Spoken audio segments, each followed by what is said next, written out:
Okay, we're going to make ravioli. So the first thing that we're going to do is we have to make egg pasta. About 2 cups of flour in here is the first step. 1 egg.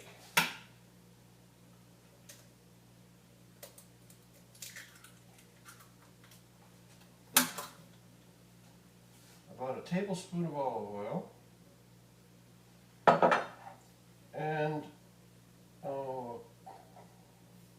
quarter of a teaspoon of salt, not too much. You mix that up, and then we're going to put some water in here. What we're looking for is we want to get it to form a ball. There we go, you can see that. And we want it to be sticky. And in this case it's too wet. I put in too much water. So you just put a little bit more flour in.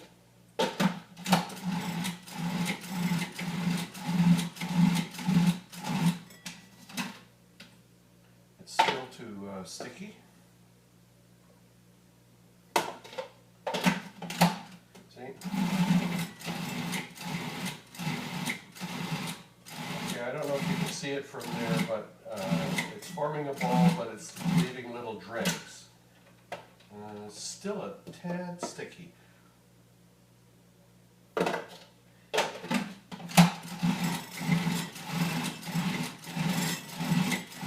that should be good. Okay, the next step is to put it through the roller. You need quite a lot of flour here.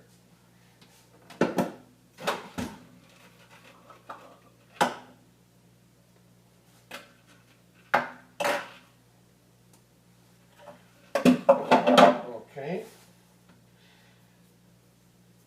The secret here is to get it to the right texture. It has to be dry and feeling a little bit velvety. So just get rid of this. So the first thing that we start to do is number 1. At setting number 1, we run it through. And then we're going to cover it with flour and run it through again. And we'll keep doing that until this piece of pasta, piece of dough, has the right texture. It's getting there. It's almost there.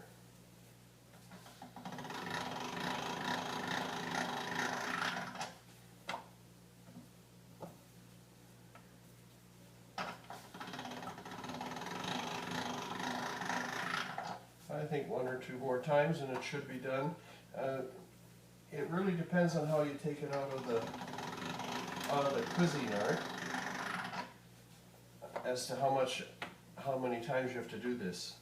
But you'll get used to it quickly, and then you'll see how dry it needs to be. Okay, that's done. It's got a nice velvety feel to it. You put one last bit of flour on it. And then you raise this up to, I usually go up to 3.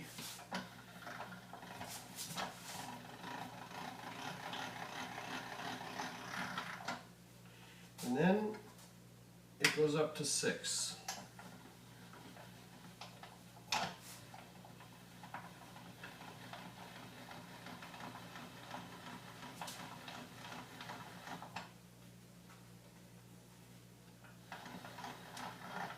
Okay, just move some of this flour out of the way.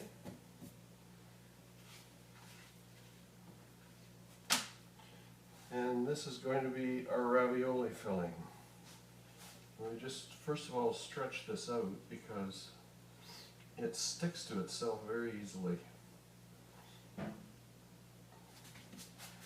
Okay.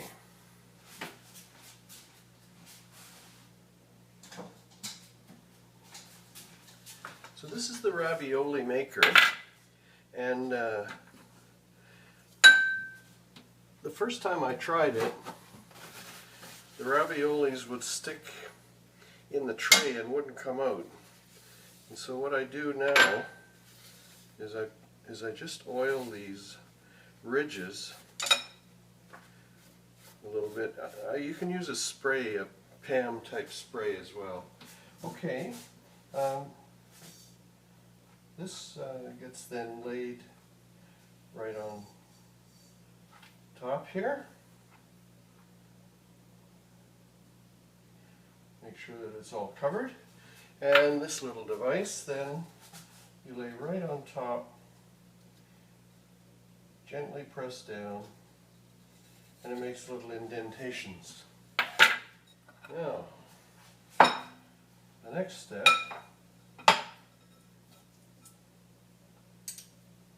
is to fill these little indentations with the filling. Now this particular filling is a mixture of, well, the first thing I did is I sauteed shallots and garlic in olive oil. You can do that in butter as well.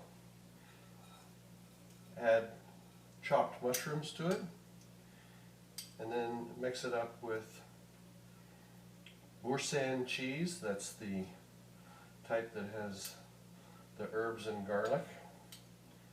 Some lemon zest, some basil fronds.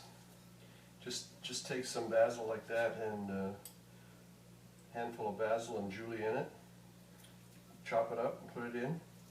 And sauteed prosciutto. I saute prosciutto well, I chop it up and saute it and mix that in. Add some salt and pepper. And that's all there is to it. It really tastes good.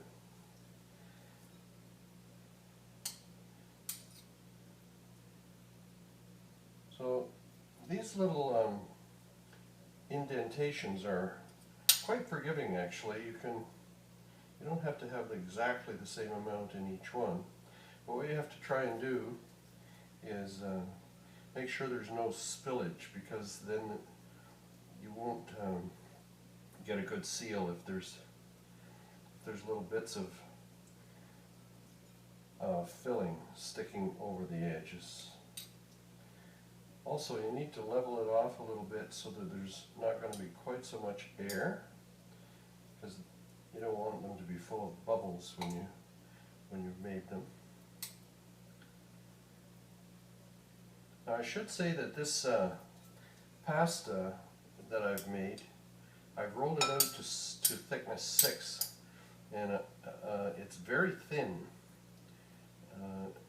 When you eat it, it's very delicate. It just evaporates in your mouth. But I've tried it when it was thicker, because it's easier to work with when it's thicker, but it doesn't taste as good. So there's some challenges around this being thin. The first one is that it breaks easily, particularly when you're cooking it. If you put it in a pot to boil, okay, as I said, if you put it in a pot to boil, the rolling action of the water breaks them off, and so I use a saute pan, just a square edge saute pan, and sort of fry them in water.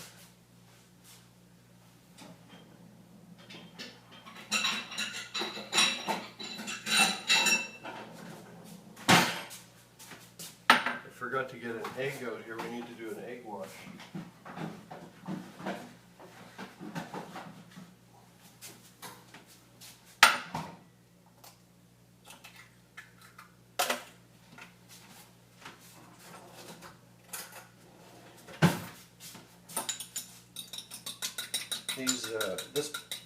I'm going to lay this piece of pasta over top of this and squash it down.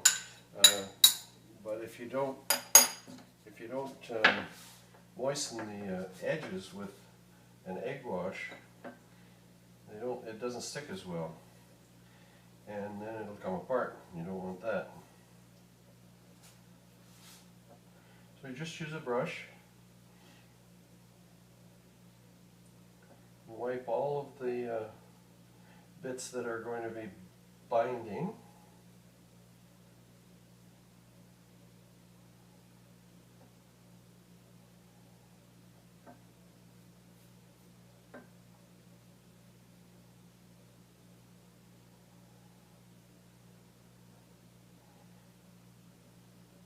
Okay.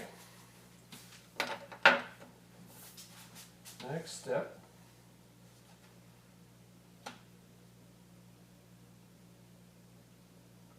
See what I mean about this pasta? It sticks to itself.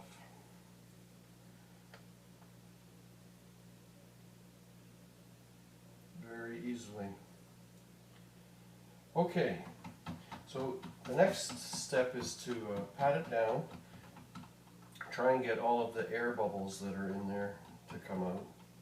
You can't really get them all out, but you can try.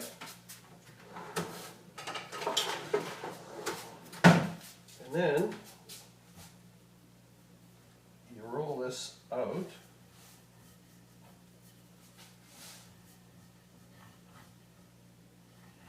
And this causes the little ridges on the ravioli maker to break the pasta, and you can see, voila, that can be used later for another one.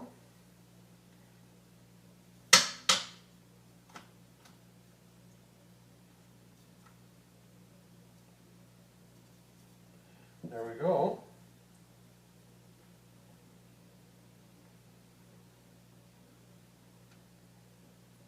Okay, now what I do is I never cook these fresh. I always freeze them. They cook better frozen. They're easier to deal with. And to do that, we need a pan.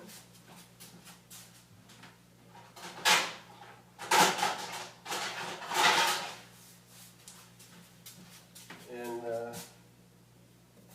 you need to put flour in the pan because you don't want these things to stick to the pan either.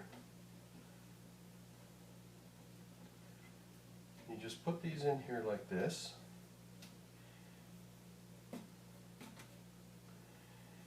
And then you put plastic wrap over it and you put it in the freezer. And when they're frozen, all you have to do is take it out and go whack on the counter and they all break free from the pan, and you put them in a plastic bag. I date it so that I know what's in the bag and when I made them, and put them in the freezer. And that gives you nice raviolis to have with lots of different sauces. These particular ones will have a tomato cream sauce, and it's very good, on my website.